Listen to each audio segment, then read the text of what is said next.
When the wind blows through this desert, it moans a desperate howl, a sound to warn of a coming storm from deep within the ground, calling out to every shadow of this dry and thirsty land. Blood and bone, dust and stone, cold hard steel and sand.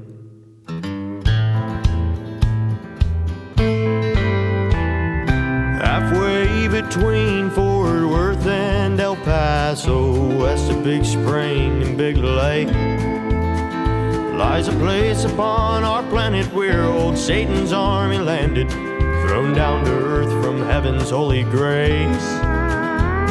1/3 of all the angels broke their bones upon the basin, blood soaked into the stone, thick and black.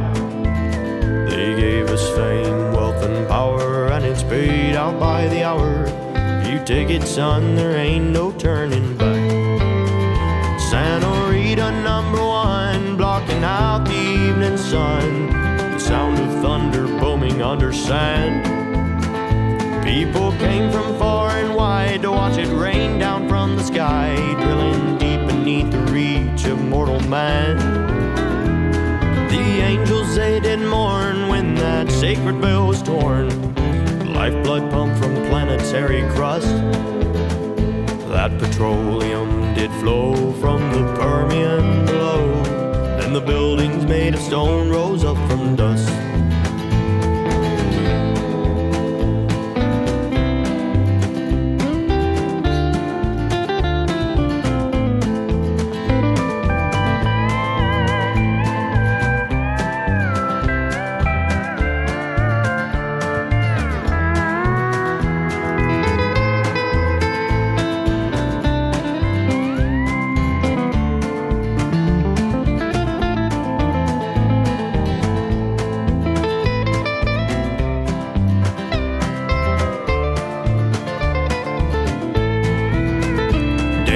Made of cold hard steel, rusting in the open fields where the pump jacks used to bow their heads and pray. In the light of every rising sun, here on earth thy will be done, as it is in heaven every day. Spirits roam this barren land, disguised as blowing desert sand, carried on the western prairie wind, waiting for the lightning flash, the rising smoke, the smell of ash, the crash of thunder underground again. When the wind blows through this desert, it moans a desperate howl, a sound to warn of a coming storm from deep within the ground, calling out to every shadow of this dry and thirsty land. Blood and bone, dust and stone, cold hard steel and sand. Blood and bone, dust and stone, cold hard steel and sand. The Country Underdog Podcast.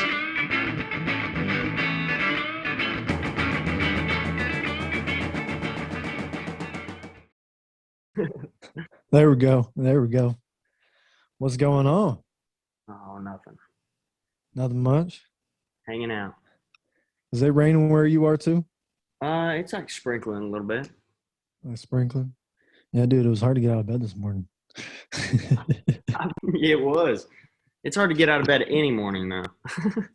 Dude, I feel that. I mean, I stay up so late working most of the time, and it's like I want to get up early. I want to get ahead of the world, but you know, it doesn't happen. I've felt that the last couple months, actually.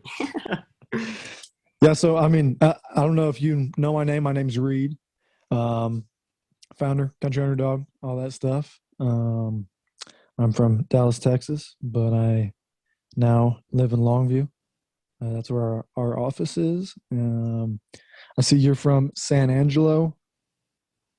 Yeah, originally from Midland, Texas, but I live in San Angelo right now. Okay. What brought you out to San Angelo? College out here. I go to ASU. ASU. Okay. I got you. I got you. What drew you to ASU? I actually didn't want to go to college at all. One of my friends signed me up for ASU and got all my information, and I ended up getting in. So I came down here, and then they left and went back to Midland. I ended up staying because I met some cool people. And the roommate that I moved in with was completely random, but he's the only reason that I'm doing music today. What's your roommate's name? His name's Aaron. He's my accountant, actually. But walked in on me playing guitar one day and was like, "You should go play at a bar or something." And I was like, "Okay." Did it once, never quit. That's cool. That's cool. Okay. You're accountant. Yes, sir. So does he, I guess, do all your accounting for your music, all that stuff? Yeah, he's trying to specialize in music right now so that he can have like a niche market. Really? Okay. So he kind of helped you get into music, and I guess in return, you're kind of helping him Yeah. get into Getting into accounting, yeah. giving him stuff to do, keeping him busy. Yeah, for sure. Oh gosh, I could not do accounting. I mean, Neither. I graduated college with a business administration degree, but I was not good at numbers. Still am not. Me neither. Much more of an idea man, and like a go and actually do something. Yeah. But no. So, dude, I really enjoyed your live on TikTok the other night. Oh, That's probably the longest I've watched a live in a while. Like you're scrolling through on there and you see people live, and it's like, ooh, okay, boom. Or you're on Instagram and you get a little notification so and so's live, and it's like, whatever. Yeah. But but yeah, it was really cool, man, to Well, see everyone engaging with you and all that stuff. You've really built a good following on there. Thank you. I appreciate you for answering their questions and stuff, man. I can't read and sing at the same time. And so I saw you were answering, and I was like, thank God somebody's doing it. I'll come on. I'll be your moderator. There you go. But no, dude. What was that song that you played that was unreleased? What was that called? There's a couple of them that are unreleased right now, but I think the one I played that night was a little bit closer. Okay. Yeah. Cool. So I mean, you currently have 2 singles out, 6 songs on your EP, Yeah. Neon Dreams, Oh, yeah. Cold Hard Steel and Sand, and Drifter seem to be the super popular ones from that one. Oh, yeah. I know everyone that night was like, play Drifter, play Drifter, play Drifter. Yeah. Yeah. I like Drifter's probably one of my favorites, except for a little bit closer. I don't know. I like that one a lot. I'm ready to release some more stuff. Have you been in the studio recently? Or has it all just been you're just writing, putting stuff out? Or I've not been in the studio since last July. I haven't been at all. I'm thinking within this next month I'm going to be in the studio somewhere, but I don't even know where yet. Okay, where'd you record Neon Dreams? I recorded it at Off the Road Studios in Nashville. Okay. Yeah. You just made the trip up? Yeah. That was a crazy haul. We drove all the way there. I won't do that again. Dude, I've wanted to go to Nashville so many times, and because I've had some artists that are like, "Hey, come up to Nashville, we can hang out and grab some drinks, whatever." I'm like, that sounds pretty awesome. But then I Google how long the drive is from East Texas, and it's like, no. That's exactly right. I'll get a flight. Yeah, honestly. I mean, I flew from Lubbock to Dallas once. I might as well just fly from East Texas to Nashville. There you go. But that seems to be something that a lot of artists from Texas are doing. I mean, there's the whole Texas music scene, the whole like kind of we don't like Nashville thing, but at the same time, Nashville's where all the good studios are, producers, all that Oh yeah. stuff. And over time, they've kind of started to buy into this uh, Texas music scene with artists like Cody Johnson, Randall King, Co Wetzel, all those guys signing out there. So it's nice to see Nashville kind of opening their doors in a way. Yeah, for sure. Then again, I guess if you're throwing money at them, it's like here's some money. I mean, they're going to take it. They don't Yeah. care what you're putting out. Yeah, that's some kid asked me that on the live. Maybe it was 2 or 3 days ago. They were like, "How do you get into a studio?" And I was like, "What do you mean? How do you get in, dude? If you have money, they'll take it from you gladly. Any Yeah. studio." Yeah, I remember that. I was on there for that one. But yeah, I mean, then again, there is a lot of really good studios out here in Texas. I guess they're just a little bit harder to find. Yeah, I Um, recorded "Make Up Your Mind" and "Honky Tonk Crowd" at Amusement Park Studios in Lubbock, okay. and they were really good. They did some of Flatland Cavalry's earlier stuff. A lot of great artists have come Yeah. from out there. I was in school out in West Texas for 2 years at a small school next to Tech. I was going to go to Tech, but then I got a baseball scholarship to play at a school next to Tech. I was like, best of both worlds, baby. What was it, But South Plains or? no, Wayland Baptist. Oh, okay, yeah. Yeah. Heck So yeah. went to Wayland Baptist, made some really good buddies, and we'd drive to Lubbock every Thursday night. We'd pile on into my Tahoe. I'd drive a sophomore, a junior, and a senior, and whoever else tagged along to Wild West out there in Lubbock, and they'd be drinking on the way there in the back. I think I had like 11 people in my car once. It was bad. But and then we'd get to the parking lot, they'd make me shotgun a Four Loko, and we'd go and dance. and then by like 3 a.m, I was sober enough to drive home There you because go. they had still been drinking there. But no, it was fun being out there and going to concerts.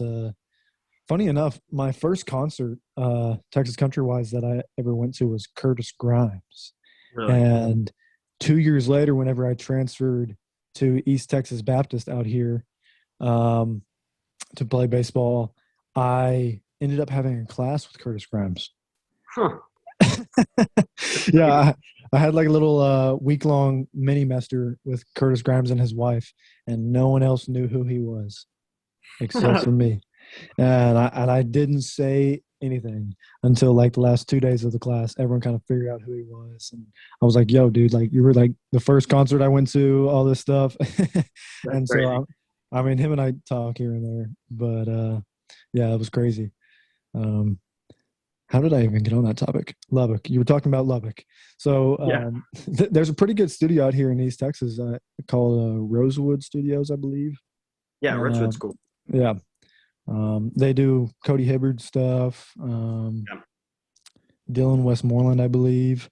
He's a newer guy. They work pretty closely with Smith Music, the distributor, all that stuff.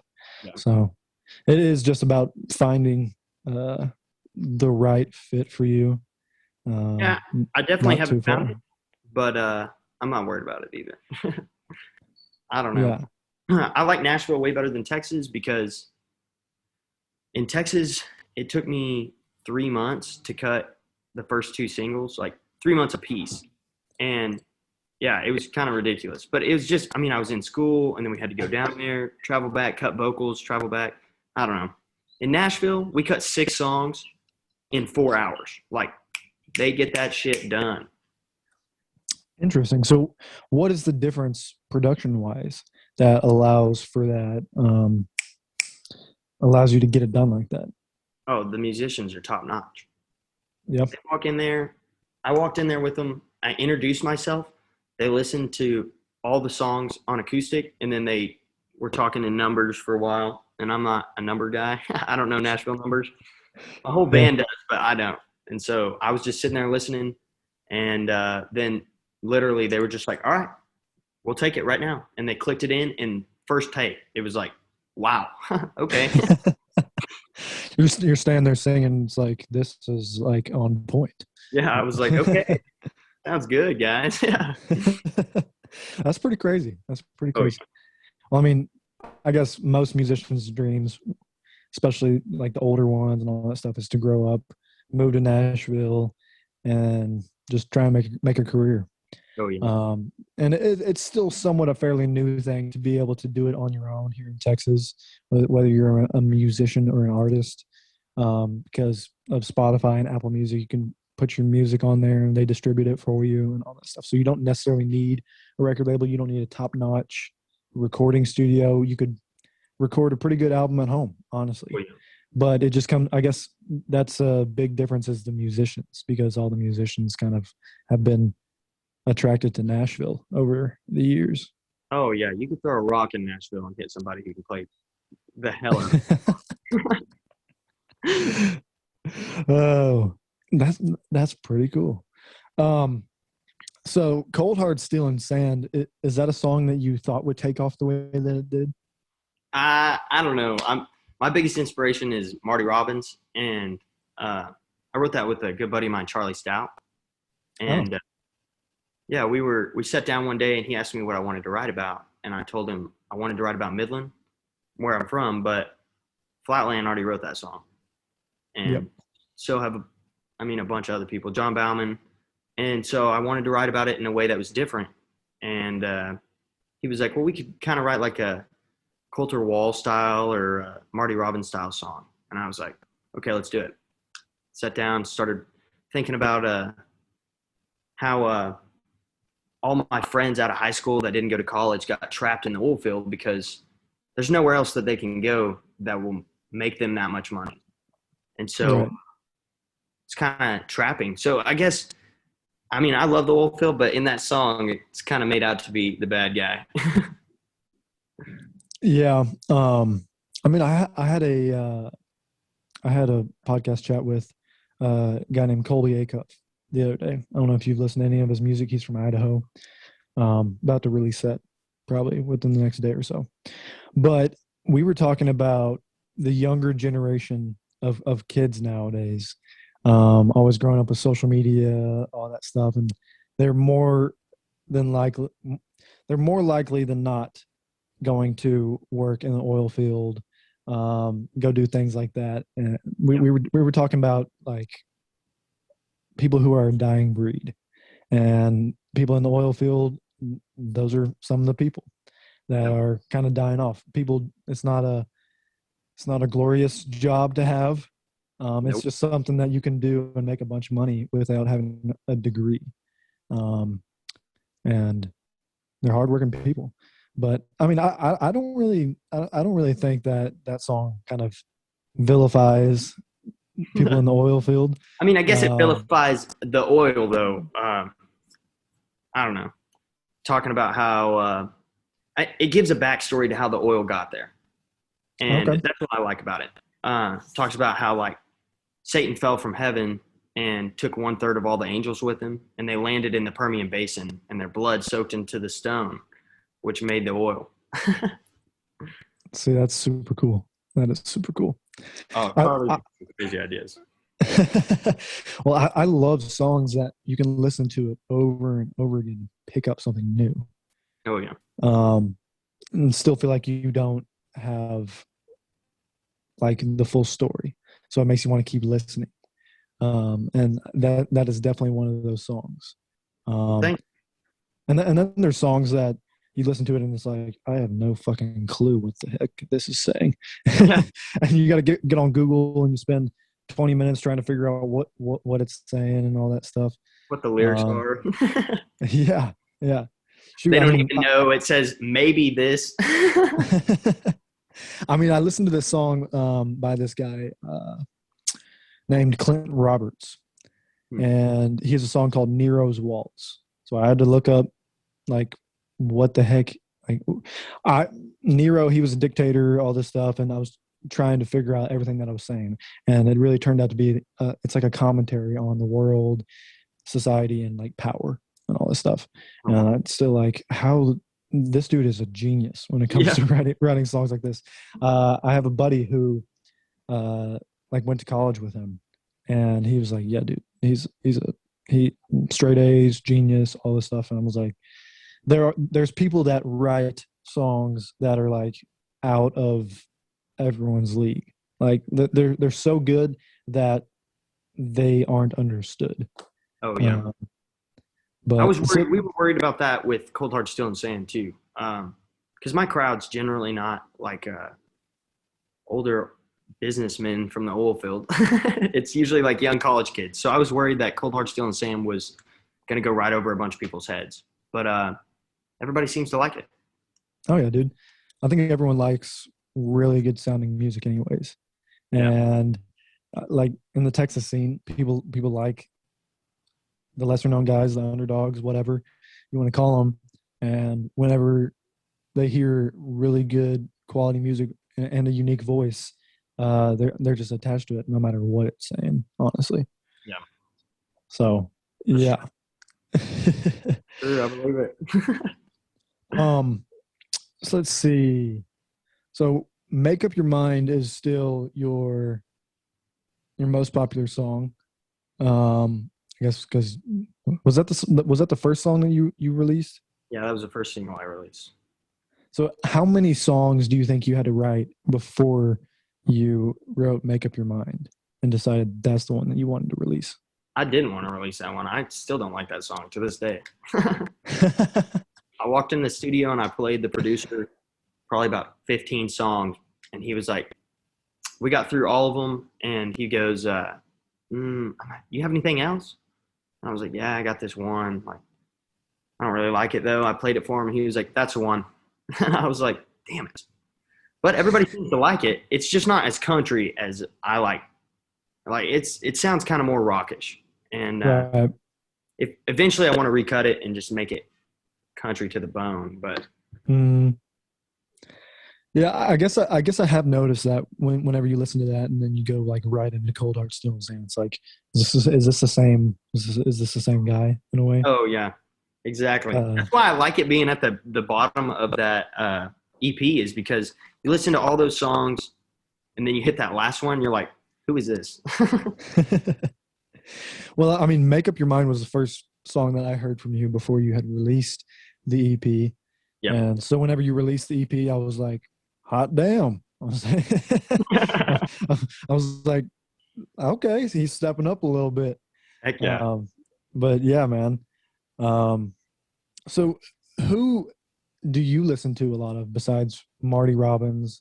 What lesser known artists you find yourself just listening to all the time? David Lewis is David Lewis. have you heard of him? I don't know. What is it called? I'm in Love with the Jukebox, or Date with the Jukebox. Date with the Jukebox. Yes. Okay. Oh my goodness, he played. So we had to play a rodeo last year, and I needed a lead guitar player, and my pedal steel player was like, I got a guy, don't worry about it. So it comes to the day of the show. Never met this kid, never played with this kid, don't know if he knows any of our music. He walks into my garage, or my parents' garage in Bernie, Texas, and he just starts ripping up on this telly. And it was the most fun I've ever had. He gets into it, and he's like Brad Paisley. Like, that's how good he is at guitar. And he ripped it up, and he was singing harmonies with me. And I was like, what do you do? Like, you play guitar for a living? He was like, yeah, I have my own band and stuff. I started listening to some of his music, and I was like, golly, dude, that's country stuff. I like that. And this dude only has 250 monthly listeners. Oh, he's good. He's good. I just saved some of his songs. I'm going to for sure give him a listen. Heck yeah. Let's see. Really good. That's only one that's, I guess, not well known that I listen to. I listen to mostly old stuff. Yeah. I gotcha. Old school stuff. But him, I listen to artists that I play with. So like Tristan and Hayden Haddock, and everybody that's about my age. Dude, Tristan's album that he just put out. Oh my fire. God. Dude, I've been listening to, we've been on tour with him. Right. So we've been, I was listening to all the songs during his first set, and I was like, holy shit. And then he put them out. Oh my goodness. I texted him last night and was like, this is fire, dude. Like, it's crazy good. My favorite song from that, though, is Texas Swing.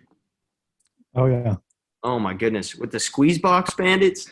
dude. Now We I don't we want got we got to promote, or we got to put out the single premiere for that one.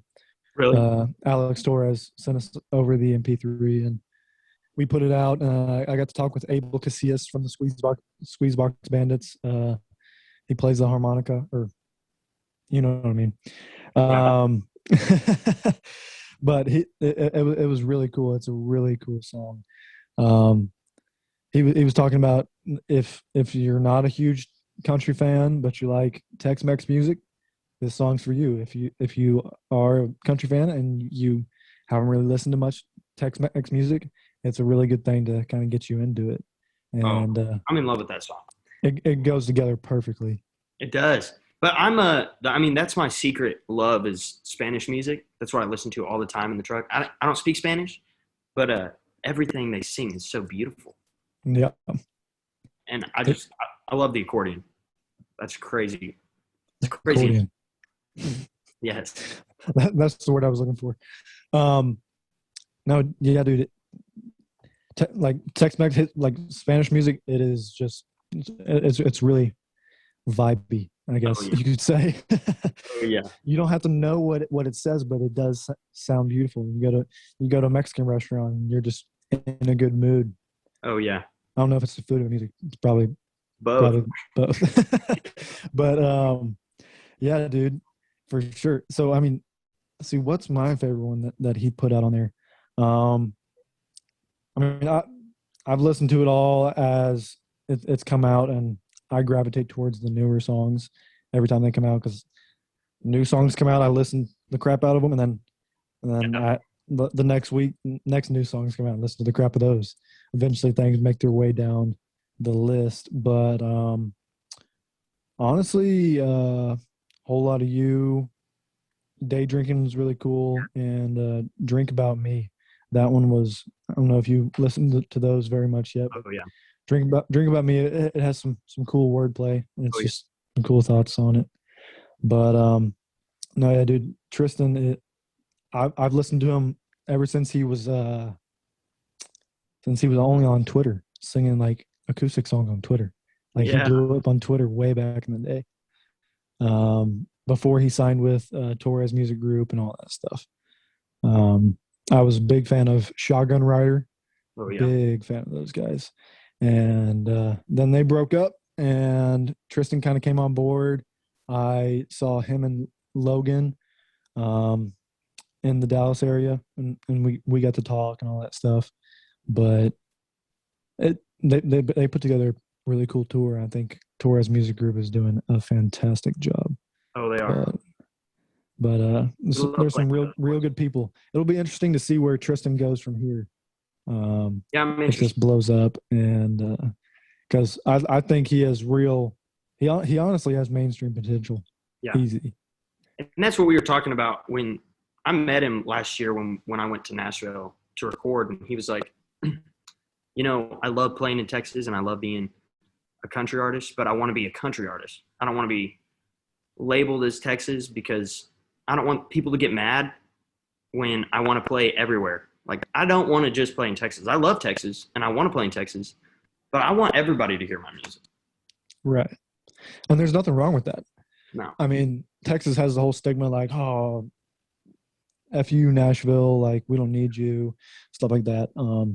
Which, I mean, part of it has a point, but I think the industry's opening its eyes a little bit. And there's more opportunity to guys coming out of Texas because of Spotify, Apple Music, all that stuff. You don't have to have a big record label.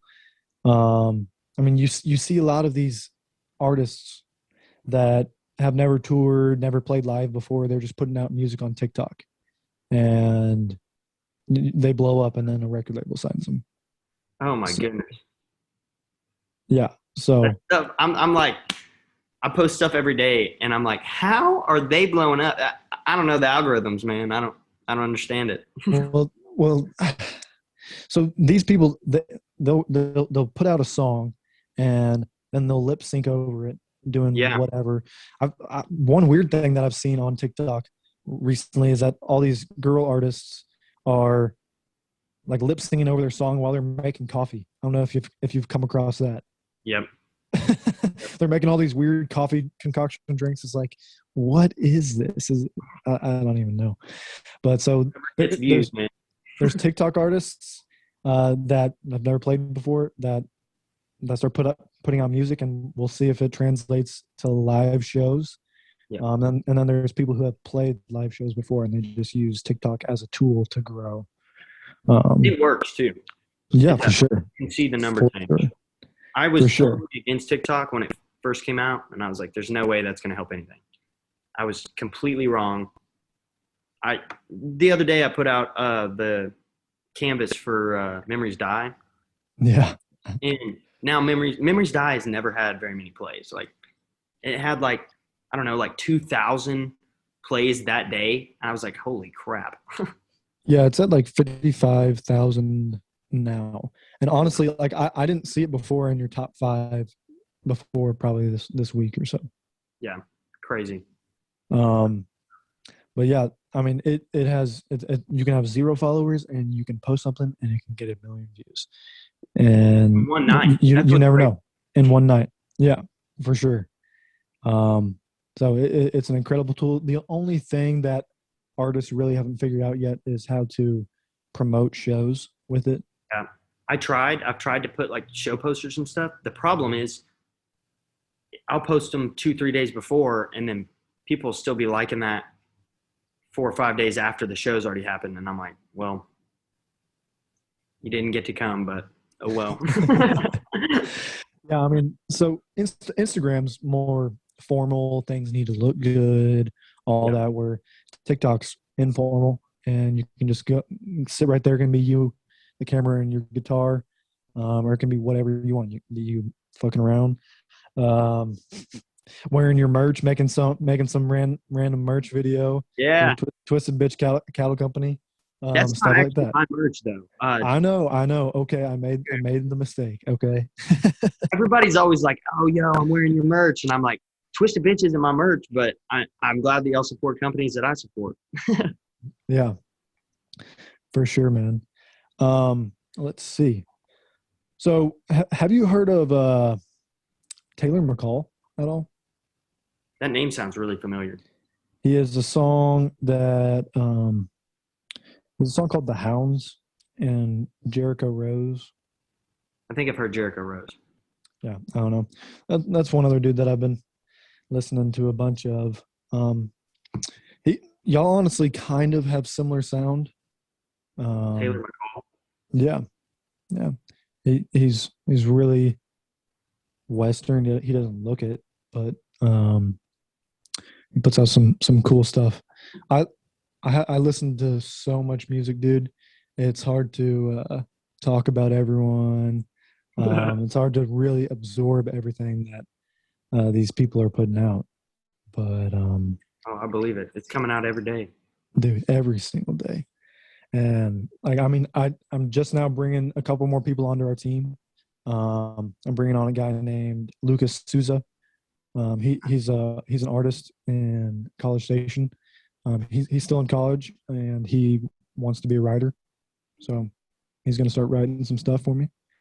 And then Yeah. I'm trying to bring on some interns out here just so we can put out cool stuff on y'all all the time. I mean, we got to have you down and do a podcast in person. I mean, I got the in-person podcast set up back here. I'm building a separate podcast room attached And where do to the you? office. You're out of Dallas, huh? Now Longview, which is East Texas, Longview? outside of Tyler. Yeah, Oh, nice. yeah. I was gonna say we're playing in at Granada Theater next weekend, opening up for Randall King there. Okay. If you're not doing that, come by. Shoot, I will try. So in order to pay for this office and everything else, I work a second job. I work at a restaurant right now. What restaurant? It's just this small like bar restaurant here in downtown Longview that just opened up. I initially approached them to run their social media and build their website, which is something I also do on the side for small businesses, in order to pay for my apartment and all this stuff. And they were like, "You want a job too?" I was like, "Okay." So I'm like our only male server. I work with 20 girls. Hey, that's the life right there. Yeah, I mean it's interesting. I was like, "Hey, hire some more guys, damn it." And you were like, "I don't know of many guys that can put up with all this shit like you." Yeah.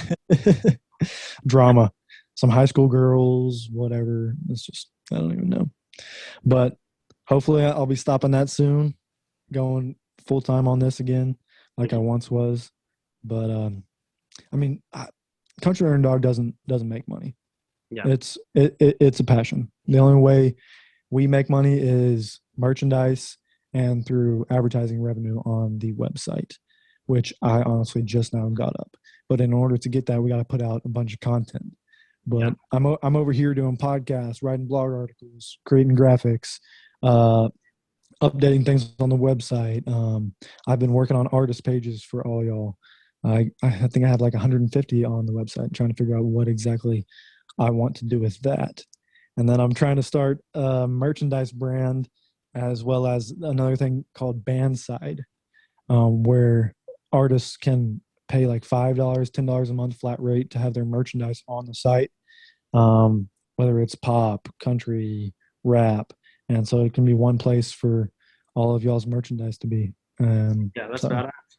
So I got all kinds of stuff going on, but my passion is supporting y'all. And that's one of the things that me and Colby Acuff were talking about, was that he said he's realizing more and more that artists and the pages that support these artists are kind of similar. So, I mean, we appreciate the support, man. Yeah, man. It's just cool to talk to y'all. That's the best part about it, is listening to y'all's music. And I can't tell you how many times I've been listening to an artist's music and they send me a text. It's like, this is fucking awesome. That is cool. But so let's see. Tell me a little bit more about how you got into music, and what age did you learn the guitar? I actually learned piano first. I was in piano lessons from kindergarten until I was in 6th grade, and then or maybe 7th grade. I quit because I wanted to play Elton John. He was the only reason that I liked piano, and my teacher never let me, because we had ensembles that we had to practice for, and we were always doing stuff that was for competitions or something. So I just quit one day, and my little brother played acoustic guitar, and so I taught myself how to play guitar. Just started I've been writing songs though since I was really little, and I talked to my parents about getting into music when I was really little, probably like 7 years old, and they were like, "No, it's too hard to make it. Too hard to make it in the music industry." And I got to college, and I just fiddled around on guitar. I mean, I didn't play in front of very many people.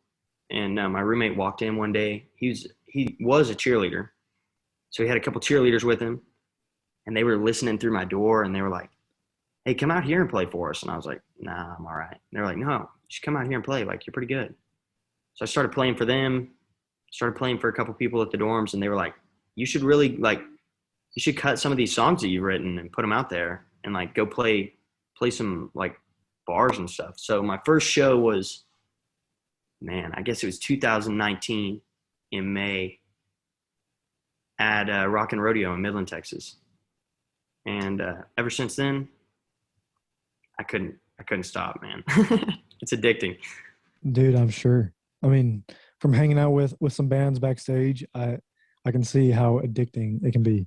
I mean, then again, as long as you're not on drugs. I mean, Yeah. doing all this stuff.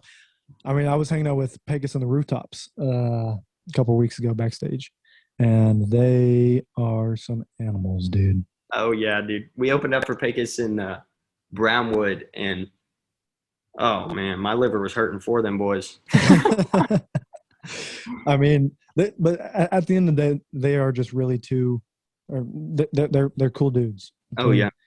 Kalen, Pecos, all of them. They're just at the end of the day, they're around our age. They're just chill, and Oh yeah. they're living a dream, and it's really cool to see that. Oh yeah. I mean, we were the first people to ever interview them back before this damn song had even 100 streams. Wow. And I remember sitting there just like you and I are doing, and it's just the five of them sitting there with Keystones in Lubbock, Texas, and we're just chatting it up. And then a week later, the song started to blow up, and it's like, this is awesome. That's crazy. Yeah, I know. So that's really kind of what keeps me going through all this is seeing y'all grow and blow up and kind of being there from the start. That's what makes it worth it to me.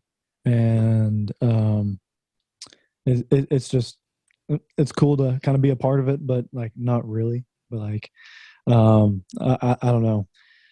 The thing about the music industry, and like your parents were saying, it's like, oh, it's hard to make it. But at the same time, the sky is the limit. Oh yeah. There's no limit as to what you can do. Being a musician, there's a fine line that y'all walk between being broke and being a millionaire. And it's all about the chase, and it's about It is. the art and just being authentic to yourself. Yeah. The cool thing though is, I mean, you're saying you're not really involved, but shit, dude, you're sharing all of our stuff and you're helping us get out there. I mean, people that support us like y'all that really do help us get our names out there to people who haven't even heard of us before. Right. The thing with us is that we are promoting people that aren't really known. Yeah. So there's been similar pages come out of the works that promote more mainstream stuff. They hop on the Morgan Wallen bandwagon. They post stuff about him and whatever's popular right now. So they get a ton of likes and followers, and then they throw sponsorship or advertising money at it just to get more followers. Whereas these pages, they don't have websites like I do.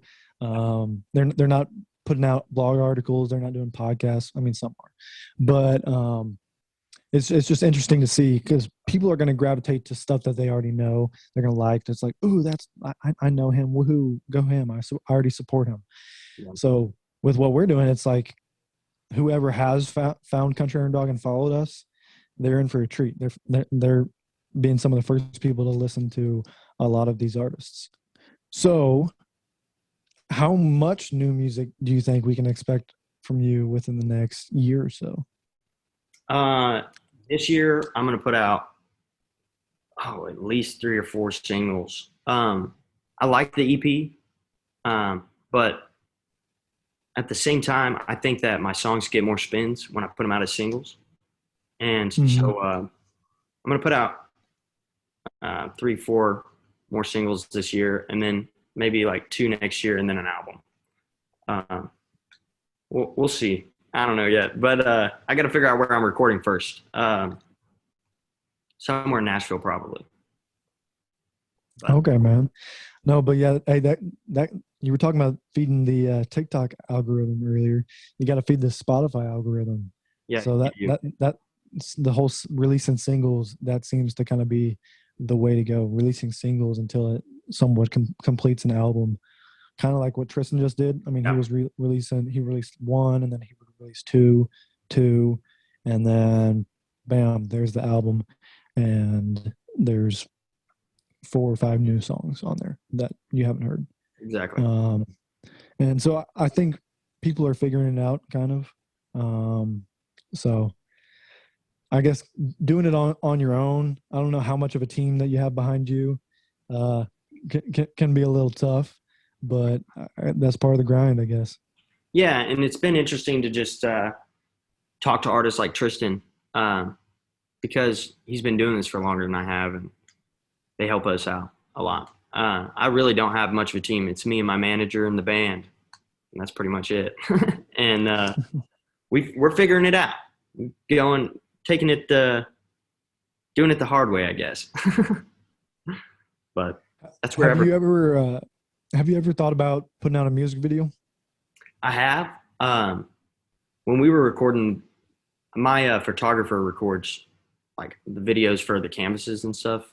And we Mhm. recorded that video, and I was like, dude, why couldn't we make a music video? Like, there's no reason we shouldn't be able to. And he was like, I mean, we'd have to bring in some production to get like lighting and stuff. And I was like, all right, well, you let me know what it's going to cost. We'll figure it out. But I don't know what song I would do a music video on, or if it would be one of the new ones when we put it out. But I want something that's got maybe Make Up Your Mind would be something, a good one to put a music video on. But I don't Dude, know. I can see Cold Hard Steel and Sand being something cool with Oh, yeah. Charlie Stout. So Charlie Stout, he also does photography and stuff, right? Oh, yeah. So I mean, I can picture it just being shoot. Have you heard of the Steelwoods? Oh, yeah. They have I forget which song they did a music video on, but they did one that was pretty much just graphics. Like it was just old footage. Um, let's see. I don't know. So basically, it was just old footage of just black and white, just Western films and stuff like that. That kind of told a story. Yeah. So I can see something like that with Cold Art, Steel and Sand, or like using Charlie Stout. Like he takes beautiful landscape pictures out there in West Texas. So I mean, you could go out there, walk around a little bit while your song's playing. Then it can just be tumbleweeds, just blowing in the wind, or like the oil and all this stuff. I don't even know, dude. Yeah, that would be cool. I have to talk to him about it. He's actually in Arizona right now. He just kind of up and moves all the time. I called him the other day and was like, what are you doing? He was like, oh, I'm in the desert in Tucson. And I was like, what? He's like, yeah, move down here, man. I'm going to write some songs. I was like, okay. He's cool, though. That's weird. How many leases do you have to break in order to do that? I have no idea. That guy just stays at Airbnbs all the time. Yeah. I mean, when we wrote Cold Hard Steel, he helped me write 4 of the songs on that EP. I had already written all the songs, and I just took them to Charlie and was like, hey, will you help me clean these up a little bit? Will you make them sound a little bit more professional? And he knew how to write with me, which was kind of interesting because he would just tell me what was wrong with it and then make me fix it. He was like, you can come up with something better than that. So that was kind of cool. And then Cold Hard Steel and Sand was when we really got to like sit down and throw ideas at each other. And that was a cool process. That's really cool. I mean, we actually wrote all of that in an abandoned boot shop in Turkey, Texas. Where the heck is Turkey, Texas? Exactly. That's a home of Bob Wills. The more you know. But that's really cool that he like kind of helped you like a teacher would in a way. Like, here, you figure out yourself. I'm not going to do it for you. Yeah. Which So is that's the cool. best part to me. I'll send him songs. I send him songs all the time, but I like Charlie because he's honest and he's not afraid to hurt my feelings. Mm-hmm. And he'll tell me straight up, this sucks. I never want to hear it again. That's pretty good. Or no, we're going to have to change some stuff. But I like people that when you play songs to girls that are sitting on your couch, they don't. Yes. They love it. And that's not what I don't like that. I like people to be honest with me and tell me what I could do better. Right. It drives you to be better. Yeah. Just like a good coach, like sports wise does. Oh, yeah. Like keeps you hungry, like not doesn't let you be fully satisfied until the goal is accomplished, which when it comes to music, I guess, is never. Exactly. So that's really cool. So what's your typical writing process like? You sitting in your room just with a guitar and a piece of paper? Are you smoking some weed? I don't know if you do that, but I've talked to artists that it's like, hey man, what's your writing process? Oh, smoking a blunt, sitting in my room at 3 a.m, stuff like that. It So, depends. Usually, I'll just mess around on the guitar, and my roommate is the one that writes down. Aaron, the guy that's my accountant, he'll sit down and just write down everything I say, and eventually something good will come out, and then we'll start writing about that. Usually, it's pretty random. Like, there's only been a few times where I sat down with a goal in mind of what I wanted a song to kind of be about.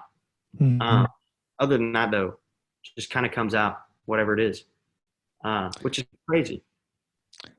I've only smoked and written a song one time because when I'm smoking, I can't think about It's time to go to lyrics. bed. Yeah, time to go to bed. But dude, sounds like your roommate is like one useful, really good friend.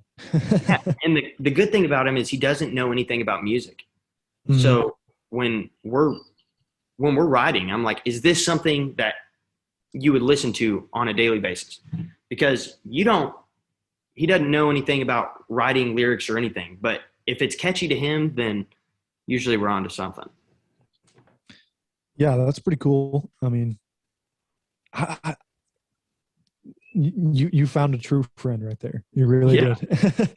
I mean, do you see him someday? Say you get big, you see him someday just traveling with you. Just Oh, I hope so, man. I hope so. you That's what he wants. That's why he's pursuing being an accountant for musicians, because he was like, dude, I could work on my computer. We could travel all over the world. It wouldn't even matter. And I was like, yeah, that'd be cool, man. your number one roadie. There you go. That is awesome. So I mean, I talked to some people. Some people say they'll be driving down the road, and some hook will come to them, stuff like that. Does that ever happen to you? Oh yeah, I've got a list of just hooks in my phone, and that's usually what will happen is I'll read one of those hooks, and then we'll try to write about or a story about that hook, because that's the hardest part for me is there's got to be a good hook, or else the rest of the song's not going to be very good. I mean, Oh yeah. you can have good lyrics, but if the hook is not good, then I don't know. I like for it to grab your attention right there at the end of the chorus, and you're just like, oh, okay, yeah. Hmm. And I think the thing with cold hard steel and sand is that you start off so like how you start off singing it is a hook in itself. Oh yeah. Just when the wind blows through, just it's like ooh. Yeah. So I think that's super important too, because shoot, people's attention spans nowadays is very short. Oh, yeah. And I've had a lot of people tell me they were like, you need to write a bunch more like Cold Hard. And I was like, oh, for sure. I write whatever comes to my, all my songs sound kind of different because I don't really know how to write a song in the same genre to save my life per se. Mm-hmm. So when I write, I just write whatever comes out and then we take it to the studio and we make it country. Okay. And so I've got some other songs that we're writing right now, kind of like Cold Hard. And I want to do like a real Western album, Mm-hmm. like a trail album or something like that. And put some old songs on there, like maybe do some Marty Robbins covers or something, but that'd be cool. Okay. I mean, so I ask this question a lot. Whenever you like, do you want to make every single album its own piece of art that's a little bit different each time? Do you go into an album with like a story that you want to tell, or is it just a collection of really good songs that you think people will connect to? With the EP, it was definitely just a collection of songs. There wasn't really a story behind it. I don't know if I'm to that point yet. I'd have to write hundreds of more songs to get songs that were all similar enough to have a story behind it. But I don't know. Mm-hmm. That's a good question. I like that. I think maybe each one would be an individual work of art, just because I don't know exactly what my style is per se yet. Mm-hmm. I know I like country music and I like honky-tonk music. I like Western music.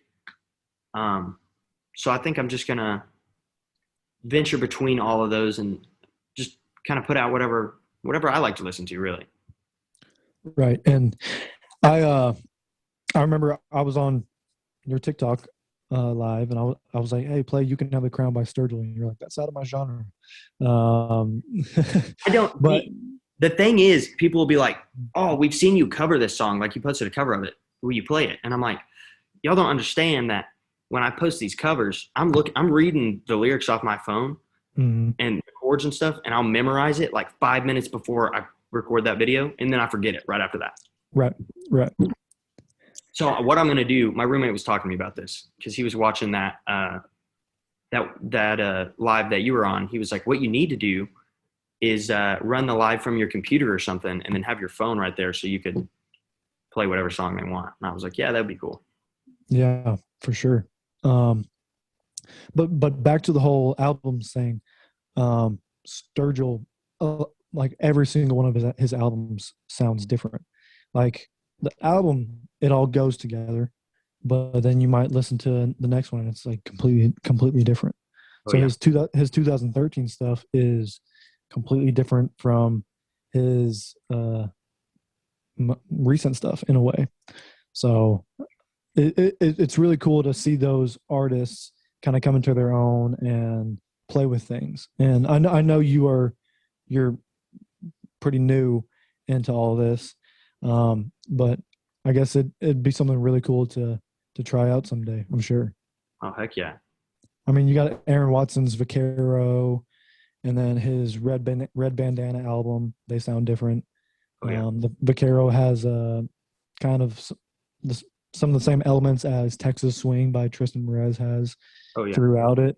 It has that Tex-Mex influences to it.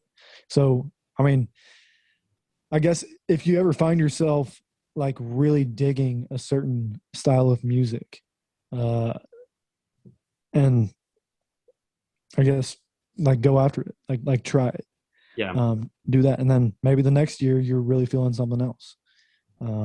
So I think the cool thing about music is that you can evolve in different ways, and it's just fun to be along for the ride.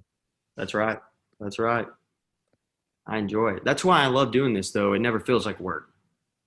It Mhm. always feels like I'm doing something that I love to do.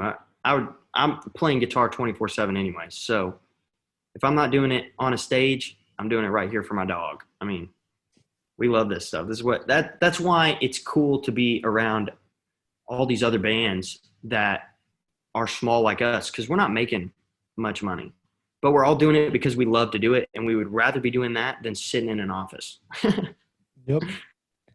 I mean, I say this on every single podcast. If I was in the money business, I wouldn't be in the music business. That's And right. that's what's similar with me and you, is that y'all are doing something that y'all are passionate about, not really caring if it makes money or not. You're just staying true to yourself and putting out the things that you want. And that's something that I do. I get 100 emails a week from people asking for promotion. And frankly, I don't read 90% of it, Yeah. because at the end of the day, I gravitate towards whatever songs that I'm listening to. I put together our new music playlists every single week of everyone using this software that shows me all of the new country that comes out, from guys who have 0 monthly listeners to guys like Tim McGraw. So I'll listen through it all. If I find something that I'm really digging, I'll put something out about it. So that's that's a perk about being in my position. But yeah, man, it's just passion, authenticity, and seeing where things goes. That's right.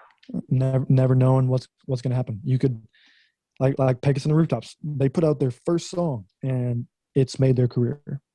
Yep. It happens like that. Yeah. There's different doors for everybody. There's different paths.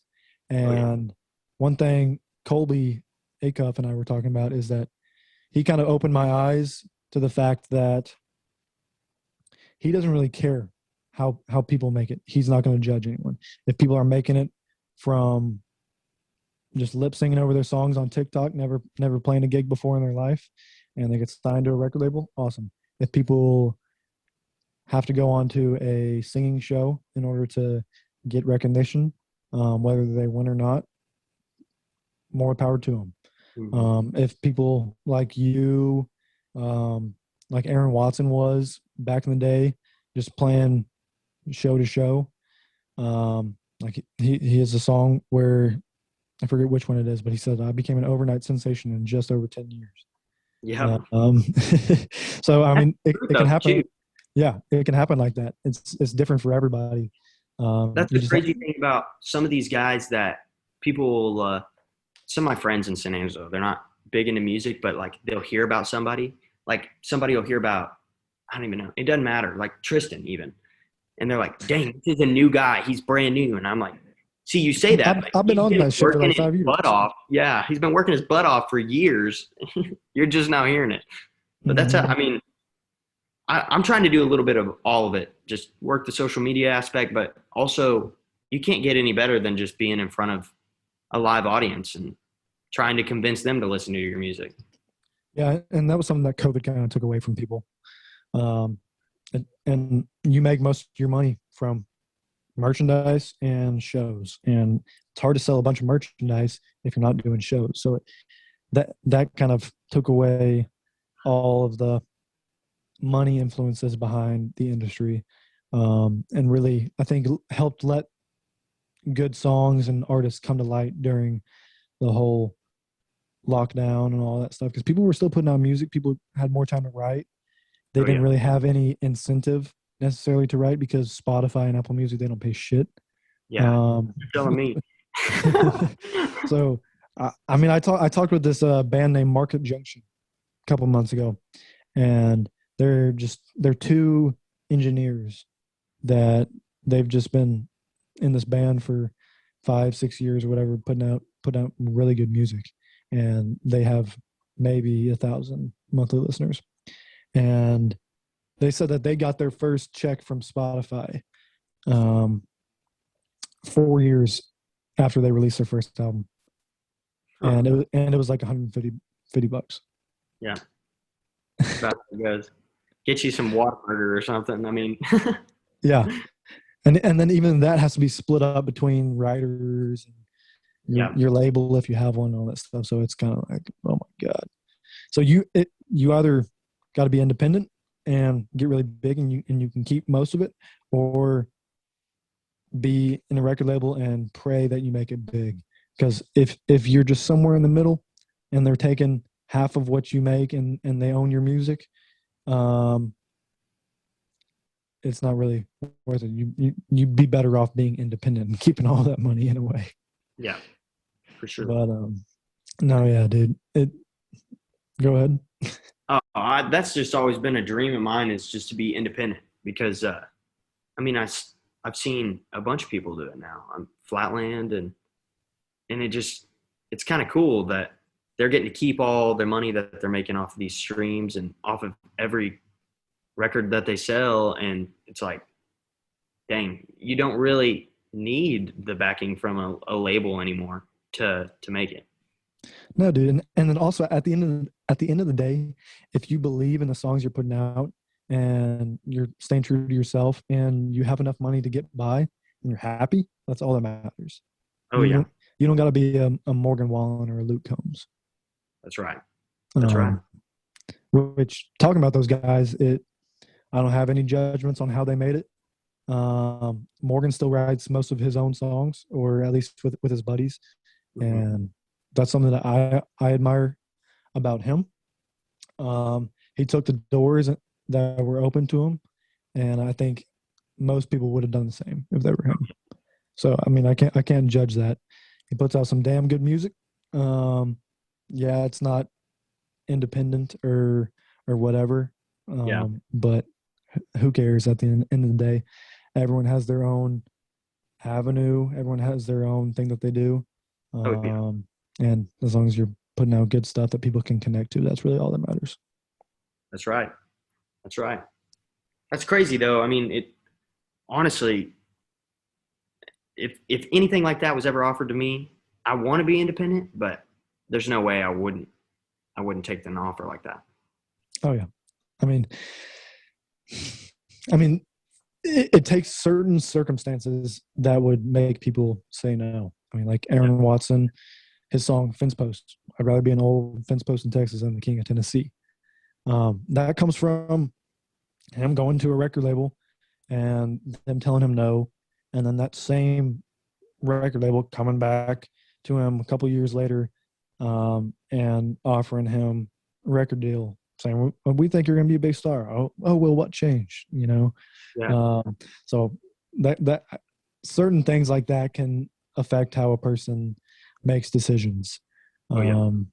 But like Cody Johnson, I mean, I remember seeing him when he was playing some small bars for a couple hundred people, and then he was playing rodeos, and then next thing you know it, he's playing these big pavilions in Fort Worth and across Texas, and then he's selling out NRG Stadium, 75,000 people or whatever. So I mean, he made Nashville make him the best offer that anyone's going to get. Which is really cool. Being able to walk in there and set your own terms. Oh This is yeah, what I want from y'all. yeah. So I feel like that is the best possible route that an independent artist can go. Oh yeah, for Like, sure. I mean, he still gets to keep all the rights to his music. They're just basically handling promotion for him. He can still go play small shows, whatever. They just help him out on the little things that he might not want to do or deal with. Exactly. And that's um, that's really cool too, though, because I love that music is only half of what this business is. I mean, the rest of it is running an actual business, and I really do love the music part. And I've come to fall in love with the business part of it, but at some point, I just want to be the one doing the music. Somebody else can run the business. right. So, I mean, it'll be interesting to see what Cody Johnson has in store. I mean, he hasn't released an album in 2 years. Yeah. They've really rode on this deer rodeo stuff, pun intended. The past couple months, the stuff with Reba McEntire, they've really been putting out cool stuff when it comes to that. Oh yeah. But it'll be cool to see what he does album wise next. When he can just really focus on the music and they handle the business side of things. Exactly. Exactly. So yeah, man. Let's see. What else you want to talk about? Who signed that guitar behind you up there on that wall? Dude, all kinds of people. Aaron Watson's on there. Tracy Lawrence. Oh, heck. Darius Rucker. Let's see. I think Craig Morgan. Got a bunch of them. I forget. I have a paper somewhere that shows every single person that's on there. But wanted at an auction at a casino. Really? Yeah. That's cool. That's Yeah. pretty cool. I also have a Garth Brooks signed one at my parents' house, so they just keep it in the closet. They won't let me take. I'm like, dude, this thing needs to be shown off. Exactly. So hopefully I'll get my hands on that here soon. But dude, I've had like 6 guitars. I don't know how to play because I was always playing sports. Always playing sports growing up. Yeah. So it really I never had the time to sit down completely. Always sports, girls, school. Yeah. Yeah. So that's kind of where the business stuff came into aspect of something that I could do without having to sit down and invest a ton of time into music. I could still kind of get into the music business and support the music that I love without having to put it out myself. Exactly. That's really cool. Yeah, man. So Lubbock, that was a big inspiration for me. That kind of got me into all this music. Before that, I was just listening to Tim McGraw and the mainstream people. And then I found all these lesser known guys, and I realized every time that I was going home, I was sharing it with family and friends and all that stuff. And I just wanted to do it on a bigger platform. And then that got me into writing, which I'm still not even a huge fan of writing. I don't have, I'm spread so thin that I don't have time to sit down and write an in-depth article for 3-5 hours, whatever it takes. So that's why I'm bringing on external writers that can kind of tackle that. But yeah, man. So I don't know. You want to close this out? Been doing super long podcasts here recently. Yeah, sure, man. I appreciate you having me on, though. Yeah, of course. I know I hit you up not too long ago about popping by one of your shows. I can't remember if you were in Tyler or not. I think that's where you were. Yeah. Or maybe you were in Nacogdoches. I don't know if you've played Bonita Creek Hall. No, Yeah. not yet, but I want to play there. Yeah. Those are the cool places. The cool like Copeland and the Backyard and all those places. Those are dreams of mine, which is cool because Tristan's brought us along on this tour, and he's really opened a lot of doors for us by getting us into these places. As we've sent all of them emails, but you know how that is. And it's a lot different when they get to hear you in person and they're like, oh, okay, yeah, you can come back. Right. And that's something I'm trying to kind of get into, which is the booking side of things.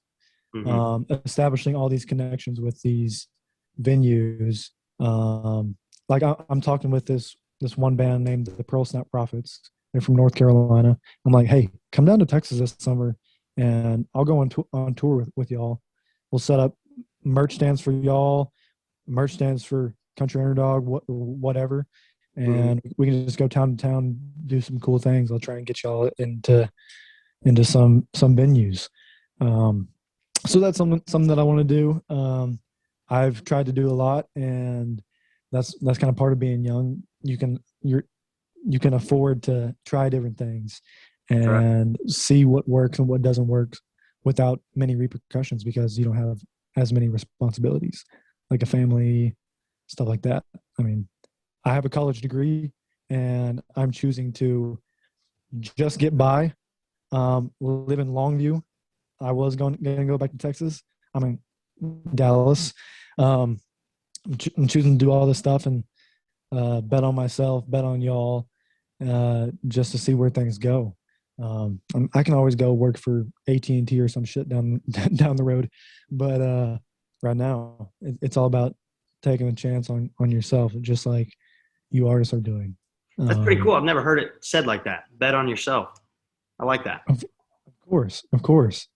I mean, you can talk about girls and all this stuff. For the longest time, I was like trying to get married, all this stuff. I dated a girl for 3 years in high school, and then right whenever I got into college, I dated a girl for another 2 years, and then I dated another girl for another 2 years. So I haven't been single in a long time. I've been single for the past year, and it's been really, really cool to have time to just focus on yourself and what you're trying to do with your life, because you are the most permanent thing in your life.